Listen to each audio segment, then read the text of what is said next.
Hello and welcome to the Brothers Random Show. My name is Travis. I'm Michael. And we are two ordinary brothers discussing extraordinary ideas and some random shit. So the topics on the show range from theology, masculinity, stories, movies, pop culture, philosophy, and many other subjects. We often talk about the people we admire and the wisdom they share. People such as Dr. Jordan B. Peterson, who we believe is the sage of our time. Michael, why are we here? Today, we saw an episode with Chris Williamson. He had a guest on, Melissa Kearney, who wrote a book. What has the response been like to you writing a book called The Two-Parent Advantage: How Americans Stopped Getting Married and Started Falling Behind? A lot of it is, wow, you're brave. And it really shouldn't be that brave. And then sort of more quietly, people are like, this makes a lot of sense, and I'm glad you're talking about this. So I've been actually really encouraged by the response I'm getting. And the other sort of set of responses that have been particularly validating or bolstering to me are from people who work in the communities really impacted by the decline in the two-parent family, groups that work with single moms, unmarried parents. When I talk to them, there's no sense that this is sort of the third rail topic that it is among academics. For them, when I talk to them, it just sounds like I'm describing their situation and I'm putting it in a broader social context, which is something they generally don't have the luxury to do because this is their reality. Where she literally just talks about the advantages really of having two parents in one home, and the fact that we are both fathers, and that we're home with our children, with their mothers. We wanted to kind of dive into this and talk about it. Yeah, she's a economist, and basically her research is all based on data. Like, so she's just going off of data itself and why having a two. So according to the data, having a two-parent household is, according to her, is this really important thing for success in life. Because a lot of it's just kind of just completely makes sense, because it's like, if you've got two parents and they're both working, you're going to have more money, a little bit more disposable income, right? Like there's a lot of things that you just never get away from with having two parents in the home.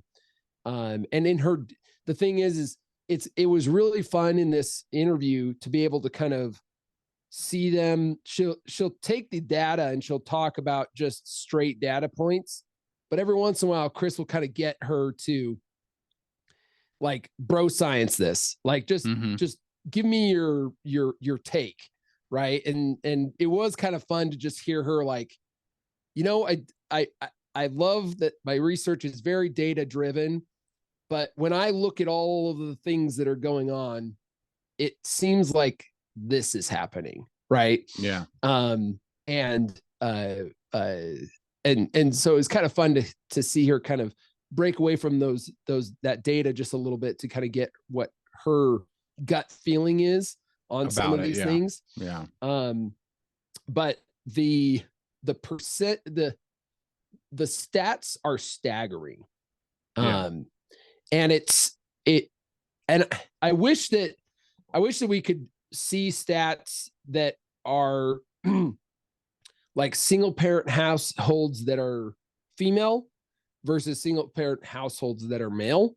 I wish that we could kind of break those apart, because I think it would be interesting to try and see where some of those, if there's differences, like what the differences are, because obviously one parent at home, less disposable income because there's only one parent working.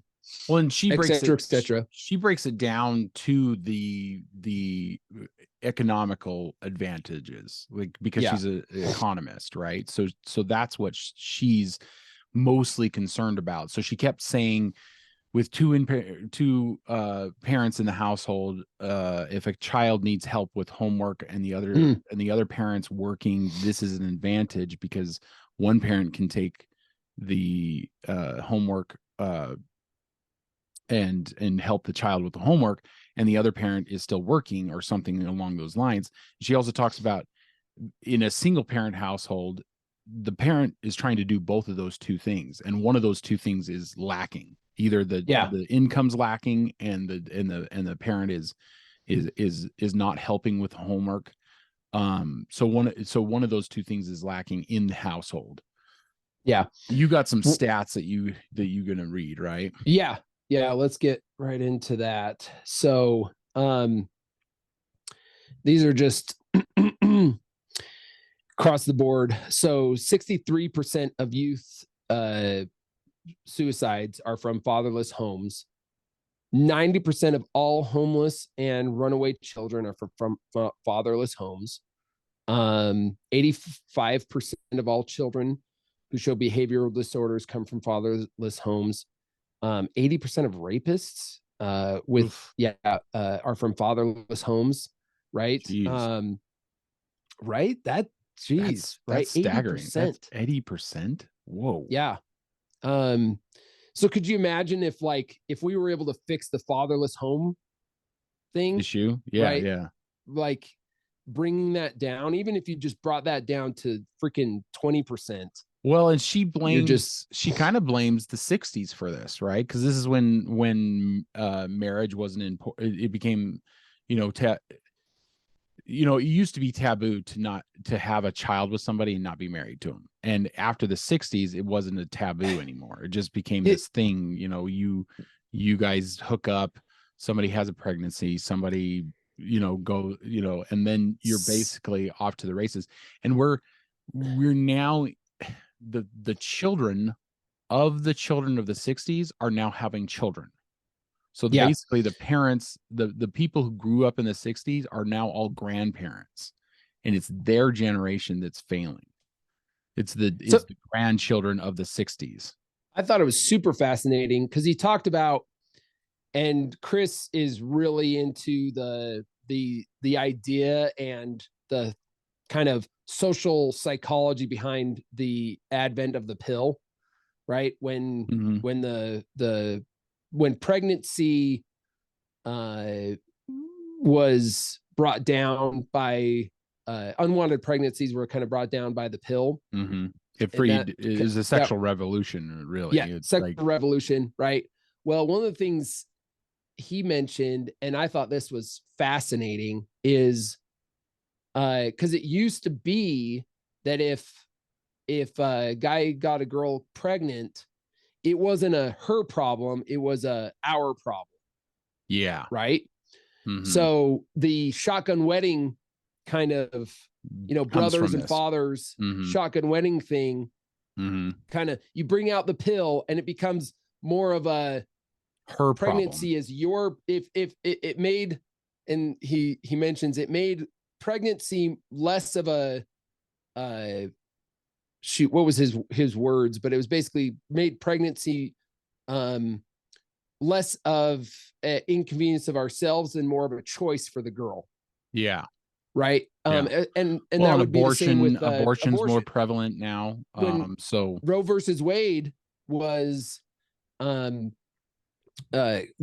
advent of Roe versus Wade, then all of a sudden it really does kind of seem like, okay, well, if the woman wants it, that's her choice, not my problem. Choice. Yeah. And so this gave men, for some reason, and I'm not condoning any of this behavior, but 100%. I mean, it two gave fathers men that are raising our own children, right? Yeah. So right. And we're in their lives. Yeah. So, and I know tons of fathers that aren't.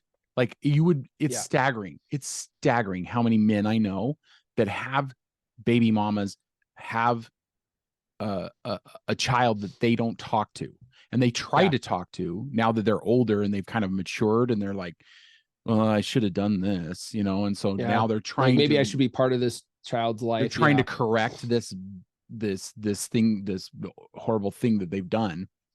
But what I'm trying to say is that the ability for them to walk away from responsibility tripled after pill, the advent of the pill, or the advent of abortion. Like Mm-hmm.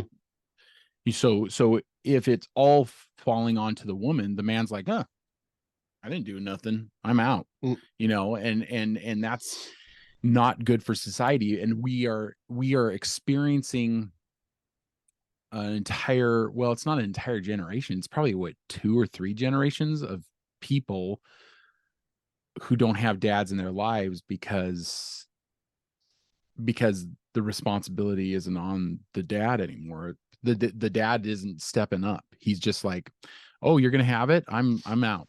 You made that choice, right? Now, when they're talking about it, she does specify there is a huge difference between college educated women versus non-college educated women. Mm-hmm. And it's kind of staggering to think that there is such a difference between that. I mean, and there's economically, there's things that I think would go into that, just like being able to make more. There's a lot I think that goes into that. But well, and Chris points this out.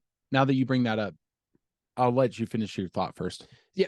So the thing that I thought of the most when they were talking about that is delayed gratification. That was my first thing. Is and Jordan Peterson talks about this all the time. And there was a study done. This was forever ago. It was it was called the marshmallow study. Yeah. Where Jordan Peterson they took some kids and they put a marshmallow down in front of these kids, and they said, and these are probably 5 or 6 year olds, 4 or 5 year olds, maybe. Marshmallow. Okay. We're gonna, and then the studier, he said, okay, we're going to leave the room. If I come back and this marshmallow is still here, I'll give you 2 marshmallows. Right. They step out and they watch them. And some kids would just grab the marshmallow, eat it. And they're like, I don't care. I'm just going to eat this marshmallow.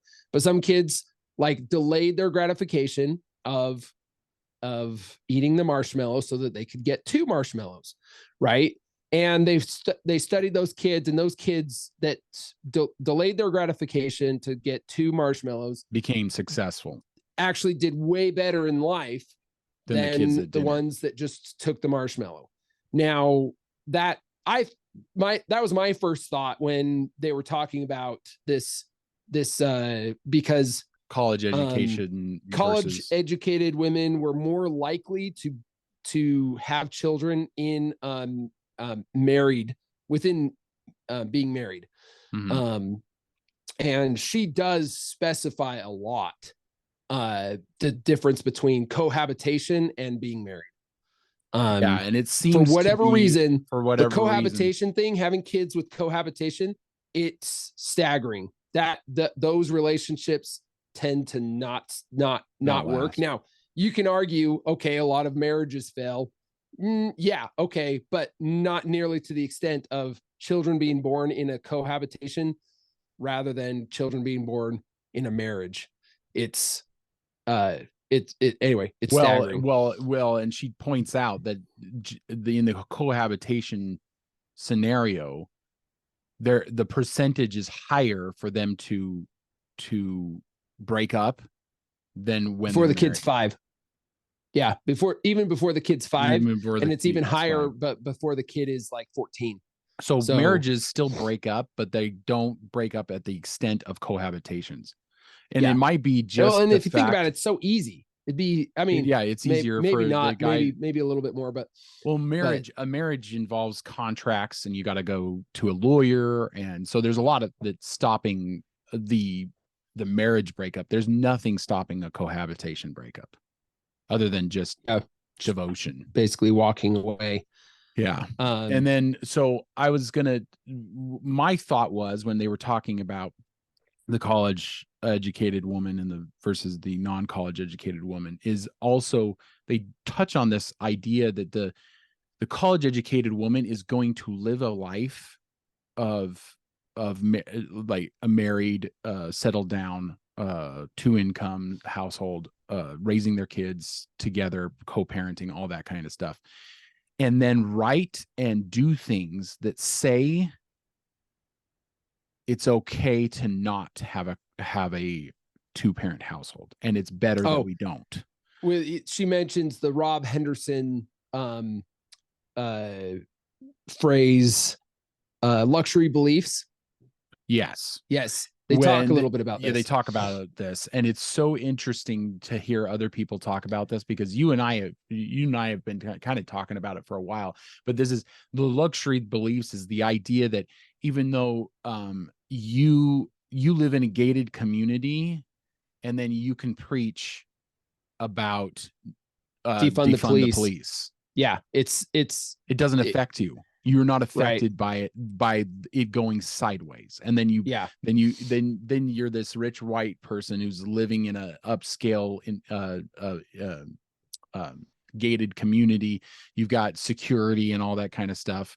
And then you're going, oh, we need to defund the police. And then you're writing papers about it and all this kind of stuff. So the same thing happens with co-parenting. You've got these upper crust New York people who have a stable relationship, have money, and are co-parenting, writing papers about the benefits and not co-parenting. And it's hypocritical to the extreme. Like, it is so hypocritical. And it's basically saying, well, and even Chris says this, what is it? The saying, rules for thee, rules for thee, but not for me. Rules for thee and not for me. Rob Henderson, the idea of these luxury beliefs, he started looking into this because he realized that he was talking with like upper middle class, a lot of upper middle class people that were saying things like, well, I think marriage is old fashioned.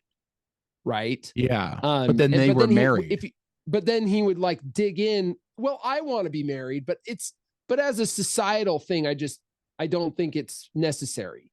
Right. And he would dig into some of these people saying this and realizing that, your belief and your preaching of, well, marriage isn't really needed. It's not, it's this old arbitrary thing. Yeah. But when you dig into it, they're like, well, I want to be married. I want to have the kids ceremony, and raise my kids. In a marriage. Yeah. But I just don't want it. And so, but you see a downstream effect of that way of thinking affects the low income or the poverty level class way more than it does the wealthy class. Yes. Yeah. Yeah. So he mentions Alex Cooper, who's a podcaster, and she always was like, oh yeah, she was telling women, go play the field, don't catch the feels. Don't, it's a product of hookup she ended culture. up getting married. And right? she ended up getting married. So rules for thee, but not for me. Not for me. Right. And so here's another thing, and I've mentioned this before, but Bridget Fennessy's essay, I Regret Being a Slut, is so heartbreaking. I suggest to everybody to go read that essay. It's easy to find. It's online somewhere. What's her name again? Bridget Fennessy. She's she's a funny writer. She writes funny stuff. I forget what they call them, but she's like a comedian, almost a comedian. Joe Rogan's had her on like 3 times. She's a hoot, but this is an extremely serious paper that she wrote, an essay. It was an essay. And basically she's just saying, I did everything that modern feminism has told me to do, which is basically hook up culture, sleep around, do all don't catch the feels. But she felt like she was always catching the feels with everybody that and not to the point where she wanted to marry him, but to the point where she wanted their respect, and she didn't have it. And it was just so interesting because she's like saying, now that I have a daughter, I'm like, I don't want her to do this. This isn't the way to do it. And our entire society has kind of pushed this narrative where both sexes should be sleeping around as much as possible and not catching the feels. And that is not the way for society to run. It just isn't. Yeah. Yeah. I mean, maybe the wealthy, you know, you can do that, but people in our position, people who are just regular people, they shouldn't be doing this stuff because it just creates chaos in your life. Like this guy I work with, he's got a baby mama and he's got a ton, like a row of exes because he's a good looking guy. So he's got a lot of exes, but his life is chaos. Constant chaos. There is something always, some drama, somebody's getting a hold of him who's his ex from years ago, and now his girl now thinks he's cheating on her, and all this drama that's going on. And how do you avoid that? You avoid that by not sleeping around a lot. Yeah. And maybe not having children without being married. Yeah. Well, it's like, it goes back to, and Ben Shapiro's toted this a couple times. There's a pretty simple formula of being successful, being, you know, not in poverty. And that is, you know, finish high school. Yeah. Finish high school, get married before having kids, get and keep a job. That's it. And that's it. Now, that being said, you won't become rich. The statistics that she throws out on having a college education, and I mean, conservatives have been pretty bemoaning towards college education, but there's just a in the lot last to be few said years, just in the last 10 years, probably. Yeah, for getting a college education, because it does put you in the cohorts of making way more than uncollege educated peoples. Now that we were kind of talking about delayed gratification, that might have a lot more to do with things like delayed gratification than anything else. Like your ability to, okay, I'm going to live in poverty right now for to get this degree. And then after the degrees, I've gotten this degree, I'm going to live high on the hog, you know? Yeah. So there's a lot that probably plays into that, and she points out that earnings for high school educated mothers has actually gone down. And they are the more likely cohort to be single mothers, right? So the earnings have increased among college educated workers, but not so much for non-college educated. So, well, and women now are doing way better in the college educated realm anyway. So basically, they're more likely to be doctors. They're more likely to be nurses. They're more likely. So if you're a nurse, you're making 60 grand a year, if not more. If you're a doctor, you're making 200 grand a year, if not more. You know, so the college educated woman is obviously crushing it. They're going to get into the workforce and just crush it. They're going to do awesome. And she's a lot of her concern is for the man who drops out of everything.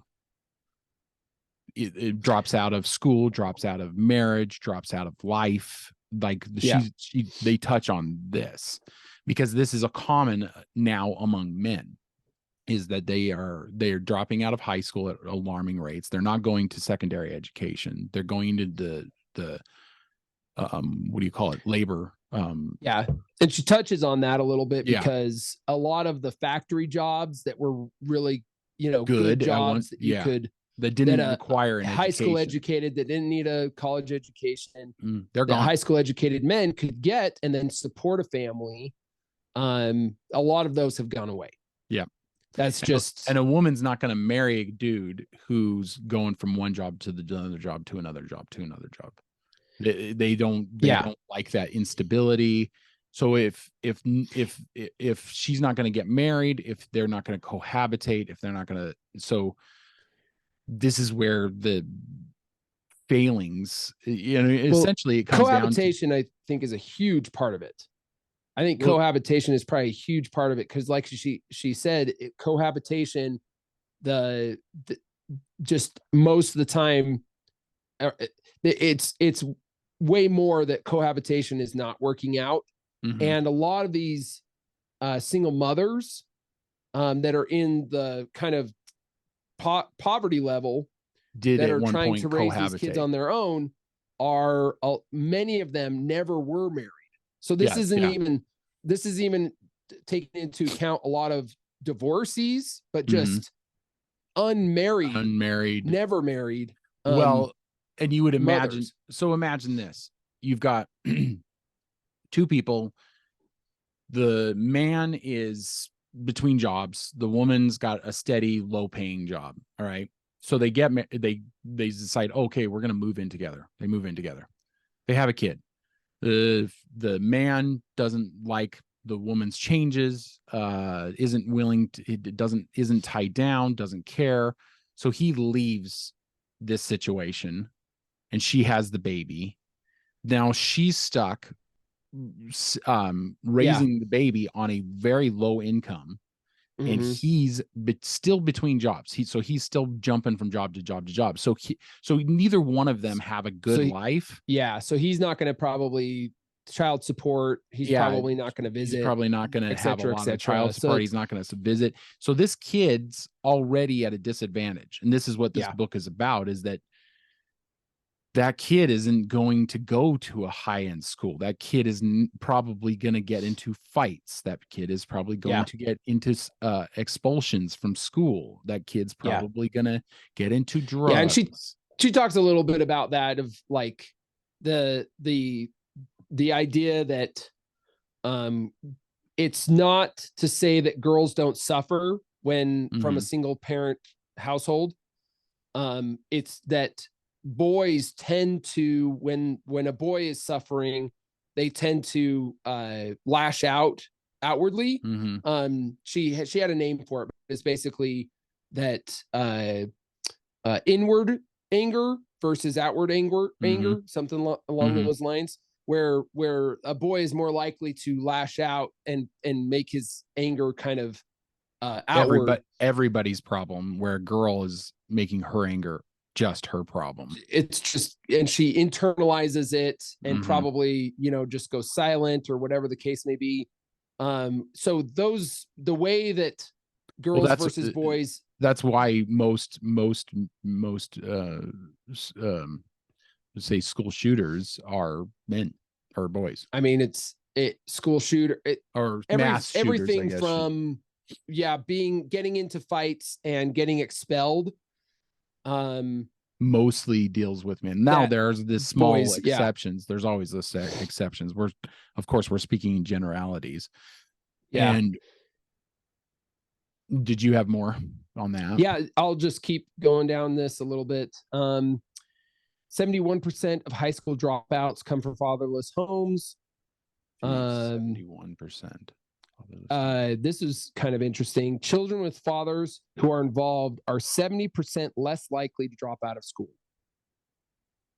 So that's a lot. 70% of youths in state-operated institutes come from fatherless homes.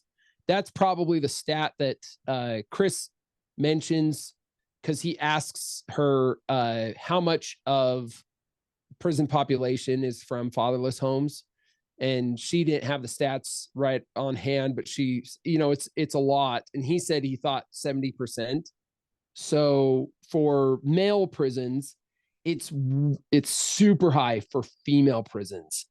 Ooh. So female prisons, I want to say it's 63% fatherless homes, and then another 16% no parents in the home at all. So that is a set. What is that? So it is 70% for juveniles.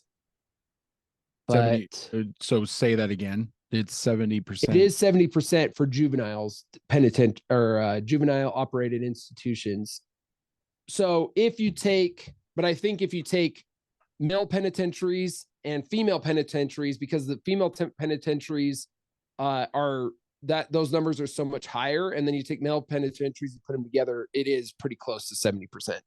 Well, but female penitentiaries have less people in them, so it's 100%. males, You're right. Yeah, you're right. So something like 80% of people who are in penitentiaries are male. Men. Yeah. Yeah. So those numbers would be skewed a little bit. Anyway, it's not a small amount. We'll just kind of leave it at that.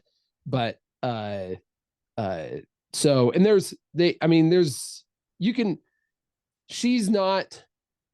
she's looking at the data, and she's just taking the hard data and showing what's going on with the hard data. So it's hard for her to kind of sit back and say, what is going on here? So she doesn't want to like bro science the whole thing. Like she doesn't want to, she's like, Chris was trying to get it out of her. He's like, let's bro science this, and I love that phrase, bro science. It's just like, let's theorize about what's going on why here. this is happening. Yeah. But you can imagine that this is so you and I talk about this a lot with the fatherless homes. You definitely can tell the difference between a kid who's got a father in the house and a kid who's used to not having a father in the house. Well, and she mentions this, but there is data that shows that they can take a fatherless home, a boy from a fatherless home, but look at how many fathers are in the neighborhood. Yeah. Like just this how many is something fathers Christine are in Emba talked about. Christine Emba talked about the same thing. And and actually be able to gauge a better outcome, a better success rate with boys just out of how many fathers are in the area. Now, in the that's neighborhood, probably due to, if you think about it, they're probably at their friend's house and there's a father there at the friend's house, and they probably see that the father isn't beating anyone, isn't, and maybe a little bit more like direct and, nope, you're going to do this before you play more video games or whatever the case. We could bro science theorize about like why that is, but there is data to support that. And I just started, and I don't know exactly. I don't know how many of, so I just started assistant coaching wrestling team, and I don't know how many kids. It's not like on their information how many of these kids are from single parent households, right? Yeah. But you do see, like in real time, them how they react to male encouragement. And so there is something to be said for having those male role models, maybe not in the home, but also just in the community. Yeah. Well, and I think it's awesome that you're doing that, by the way, but so I don't know if I've told this story before, but whenever there was a preschool that I pick my kids up, so I would pick them up, and this weird thing would happen every time I'd come in there. It was a preschool full of women. It was the people who ran were women, and I saw a lot of single mothers going in and out of there, or mothers. I hardly ever saw dads. Occasionally I'd see dads, but I'd go pick my kids up and I'd be zipping up their coat and getting them, and if I happened to pick them up at the same time that like recess was happening, the boys, there were like 3 or 4 boys that always came to me and wanted me to zip up their coat. They didn't want the woman, the preschooler, the woman who was running the school to do it. They wanted me to do it. And I don't know what that was. And then I was kind of like uncomfortable about it because they're not my kid. And so I was kind of like, oh no, you can go ask her to do it. And they're like 4 or 5. They're not really internalizing this. It was like a reaction that they had to having a male in the vicinity of them. And they were boys. They weren't girls. I was zipping up my girl's coat and getting it ready. So I don't know what that was, but it was just an interesting. I was just looking at it going, I wonder if they don't have, a father, a male role model around. Jordan Peterson talks a little bit about this, where he was at a pool once and like all these boys wanted it. He was throwing his kids around in the pool and all these boys wanted him to throw them around too. Right. Yeah. And Peterson's probably a little braver than I am, but I've been at parks where I am swinging my kids and these other kids want me to swing them too. Yeah. But it's happened to me too. Anymore nowadays, I'm just hands off. I'm just like, you're not my kid. I'm not going to do this. You're not my kid. I could get in a lot of trouble. Like, dude, I'm a dude. And I like, if I was like walking up to my kids at the park and some dude was pushing my kid on the swing. I'd be like, oh, what's going on? Maybe that's a prejudice that I need to get over. I mean, maybe, but it is interesting to see that happen. It's so bizarre. It's almost like, and it's always boys. It's hardly ever girls. Girls like to come play with my girls at parks and stuff like that, but they're not asking me to be involved. The boys want you to be involved. It's interesting. It is interesting how that works. And it's almost like they're craving some kind of outside attention. Right? Yeah. Yeah. Well, and it's like, so Chris mentions this, but it's 4 times higher the rate of females in the Air Force than males in elementary schools. Teachers. That is so interesting. It is weird. I gotta admit, if we're wanting things to get more equal, I guess. Equal, yeah. Right? Like maybe we need more men in education. Right? Then it's one of those things. Now it's really tough because if I don't know for sure, but statistically with how much teachers make, I've heard this a few times that there's a good chance that a lot of teacher salaries are a supplement salary rather than the predominant salary. Predominant salary. Yeah. Now I do know that. Yeah. In the book, The Millionaire Next Door, he does mention that a lot of these millionaires actually their spouse was a teacher. Which is so. That happens in my small town. One of the owners of like 2 or 3 of the hotels, the biggest hotels in this town. His wife is a school teacher and has been a school teacher forever. So he's getting some kind of. It's not like, and he's got to a lot of times million. Yeah, and it's a lot of times. And in the book, it kind of talks about how it works out because the mother can do childcare as well as bring in a small income, but a lot of times it's also about the benefits, the insurance. So the health insurance, right? And then the father's free to go out there and be an entrepreneur. Right. And make a lot of money. Regular income coming in, health insurance, take care of the kids as well. Right. Because their schedule is going to match the kids' schedule, basically. So anyway, and they're more likely to stay together too, because not only can they take advantage of going on vacations at that point because he's making a lot of money because he's an entrepreneur, and she's able to take the time off that teachers get. So it's a very like win-win kind of situation for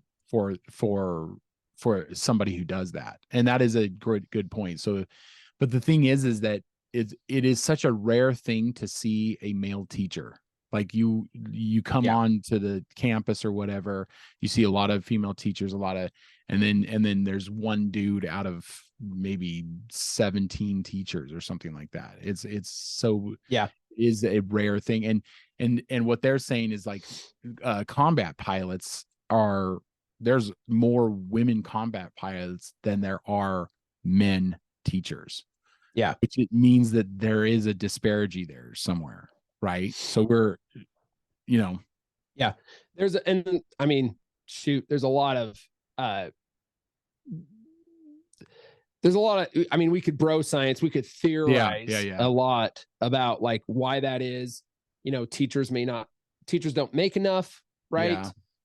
He mentions that if a woman, and I looked up this study, it was a study done in Denmark, so not sure that it's 100% for outside of Denmark, but for households where the women make more than the man, they're 50% more likely to use erectile dysfunction medication.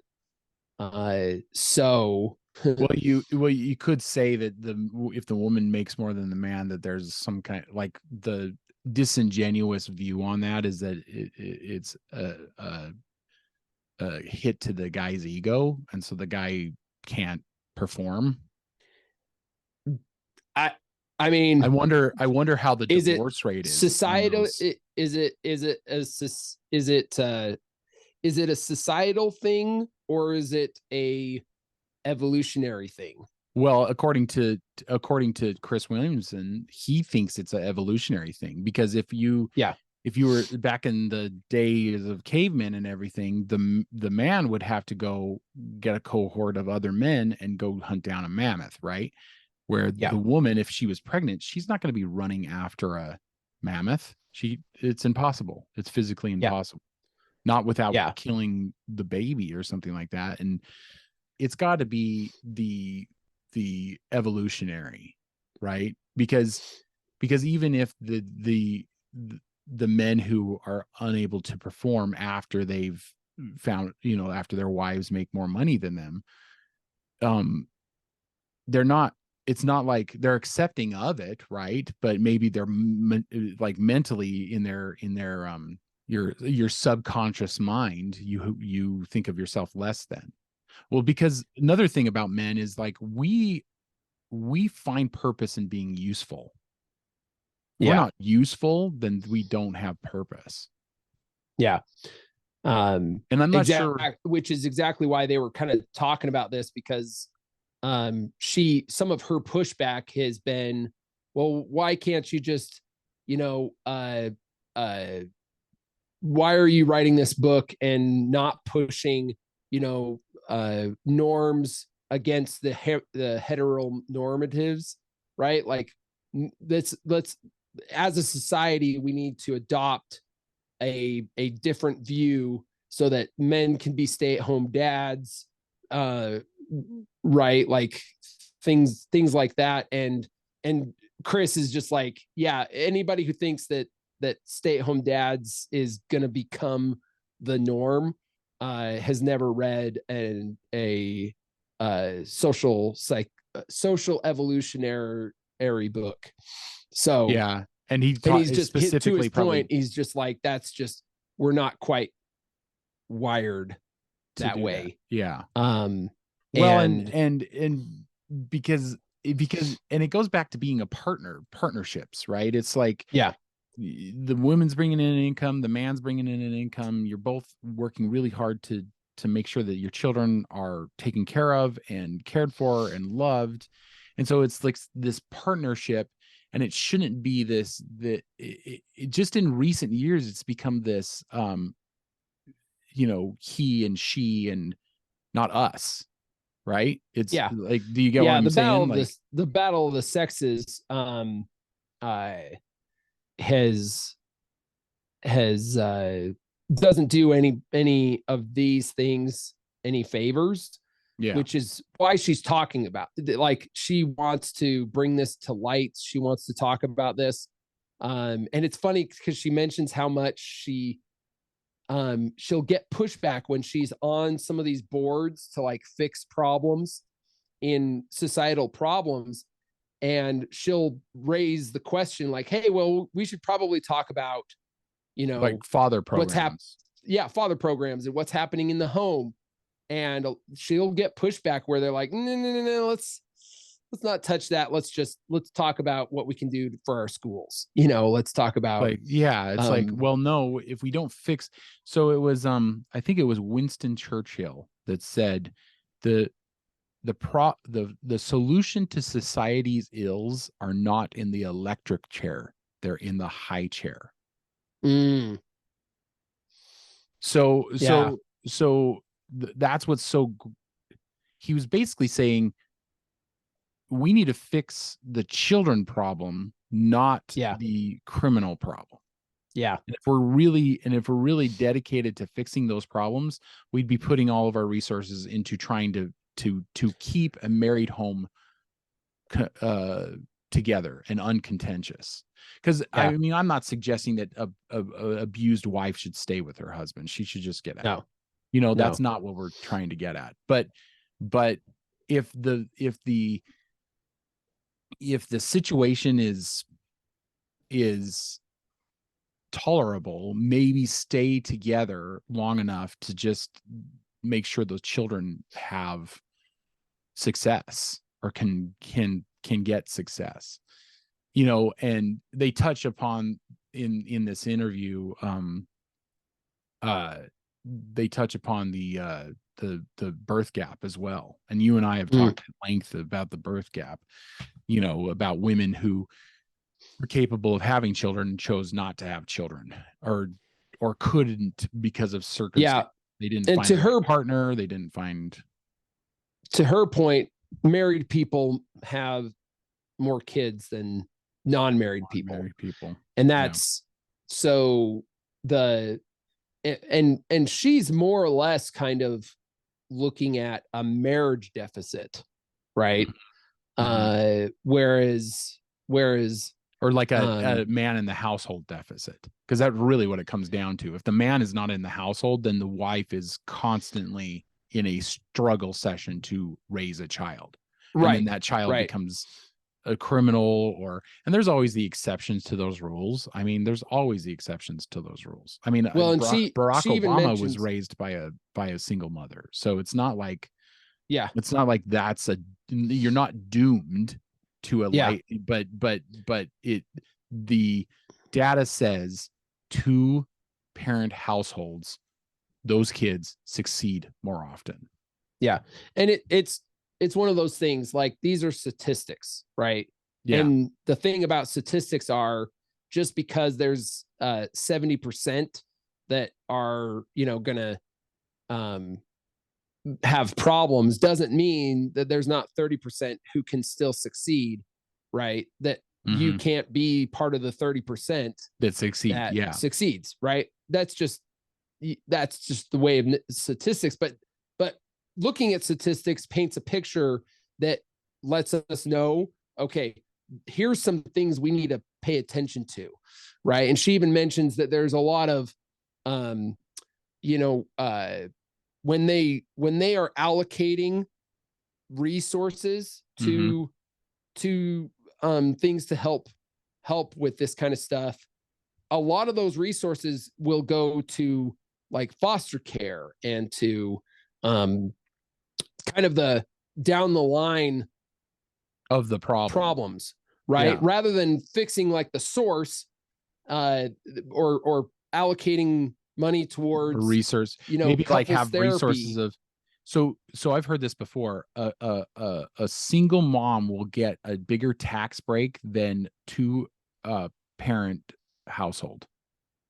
Well, probably because they're a lot of times in the poverty level. Well, right. but that's going to make sense. It also takes away the incentive for them for a household to stay together. Right. Sure. And we so that's probably what we've talked a lot about, like, or heard a lot about to the policies that have been put in place that incentivize women to not have the baby father in the home. Yeah. Because then they lose some of those government benefits. And it's like benefits. So it's like incentivizing. If we want to fix the problem, then maybe those benefits shouldn't be so prevalent. And maybe we should be going, if these people are staying together and they're actually making money together, maybe we give them a bigger tax break than we would the single mother who's in poverty. I mean, I don't know. It's tough. It's tough because, like, you want to make sure that those, kids are fed. You want to make sure that the single mothers, get their food stamps and they get their those programs that are there to help them. Right. Mm-hmm. At the same time, it's really tough to be able to like figure out, well, okay, this is this helping them to just like keep food on the table, or are we incentivizing something worse, or something worse, or the man to not stick around? Because I mean, that's another incentive for him to be like, oh, the government's going to take care of them, I don't need to. It's it's like it's tough. It just what do you remember any of the solutions she gave to it?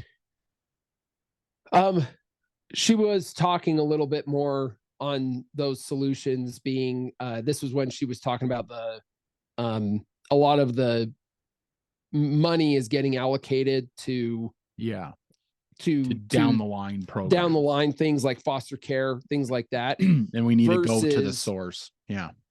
Versus we should be allocating more of this funding to things like couples therapy. And this is something they didn't touch on, and I think is a bigger problem. I think parenthood in pop culture looks like shit. Well, and she mentions that a little bit. Does she mention that? I forgot that. They kind of mentioned it, but yeah, go ahead. Well, so I recently watched House of the Dragon. Yeah. And it's an excellent show. And I really loved the first 5 seasons of Game of Thrones. I thought it was probably the best show while it was going. And then we got the last couple of seasons. But Game of Thrones, or the House of the Dragon, is a good show, although there are characters that you basically hate, and you're just rooting for the one you hate the least or whatever.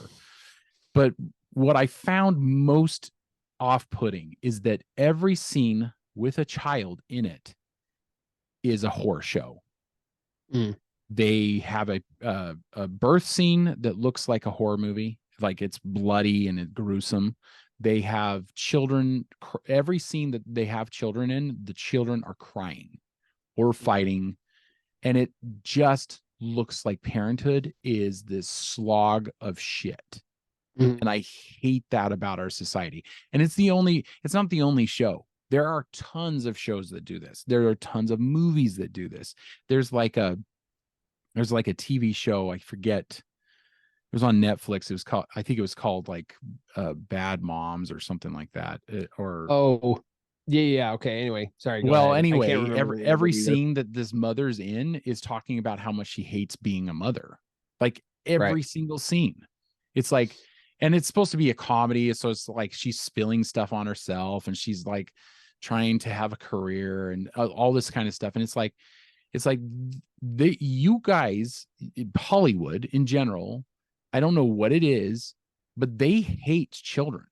They just hate children, and it looks like they hate children. Even though Disney's like complete like business model relies on making entertainment for children, I doubt that they could ever make well, and that's not to say that they don't make movies with families in them and that sort of thing, but almost every sitcom makes the dad out to be a doofus, almost every and the mom out to be kind of a bitch. The list is endless, and I kind of don't like watching it anymore. Like, I don't like watching stuff that makes parenthood out to be this horrible thing. It's not. I love hanging with my kids. It's one of the best things about being a parent, is just being around them and talking with them and joking with them and dancing and doing all the things that it's not glamorous. It's you don't look awesome when you're pushing a stroller and you've got kids crying and stuff like that. You don't, and people are kind of looking at you side-eyed and judgy. I remember Curtis telling me once about a trip he took with all of his family, and they went to like a really ritzy part of Denver, I guess, and they were getting the death stares. The stairs. Yeah. Yeah. And you probably get that too, because you have Utah is Utah's better about it. I mean, the Mormons like their kids. So we They're were better about it because they at a understand. restaurant. We were at a restaurant, and it turned into a horror show.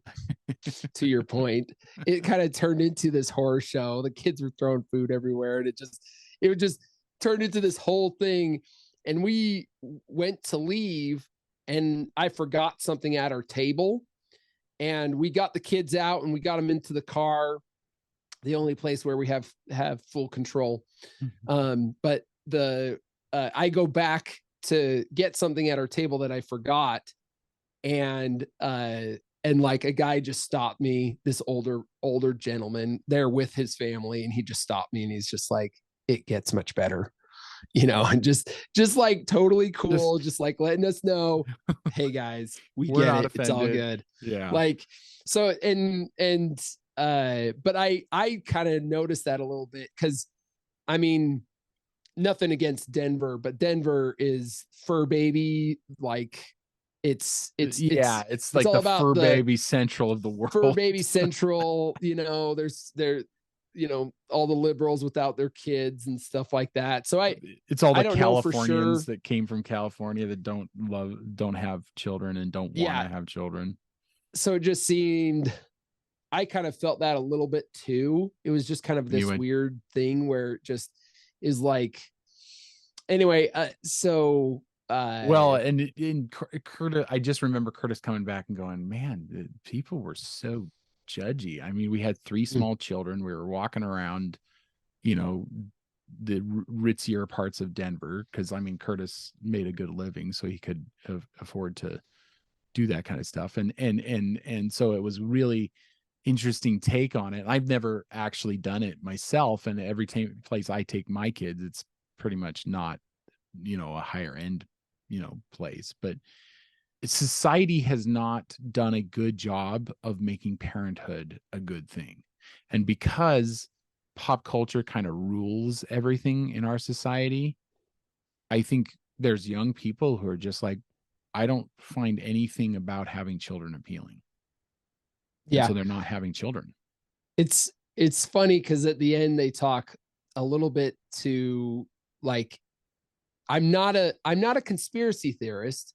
Oh yeah. But if I were, it almost looks like that there's something. Oh, she's talking specifically about TikTok when she says that. Oh, I remember this. Okay. Yeah. About China, and it's so TikTok is owned by the Chinese Communist Party.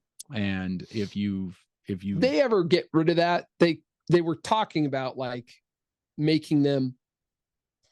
No, anyway, I think it's still owned by them. And so their algorithms feed into, there's a conspiracy theory out there that their algorithms feed into ways to destroy America from within.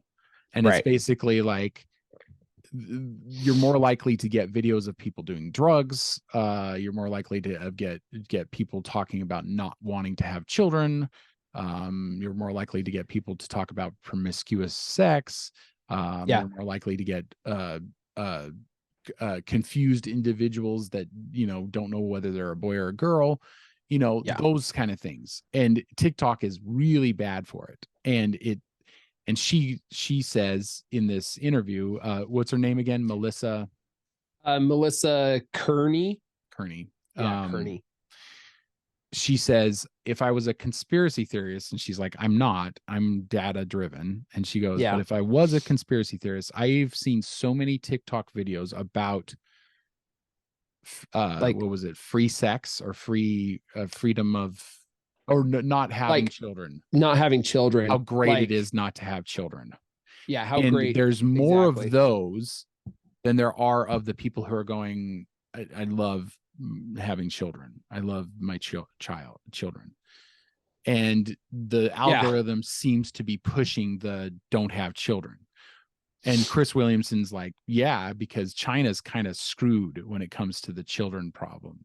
The replacement, the birth rate. The birth rates. China did this Japan, to themselves. They ended Korea. They're all just kind of SOL. They did this to themselves because, for what, 50 one years? child policy. And so people were killing off girls. Shaw, his interview with Stephen Shaw, they talk a little bit to this.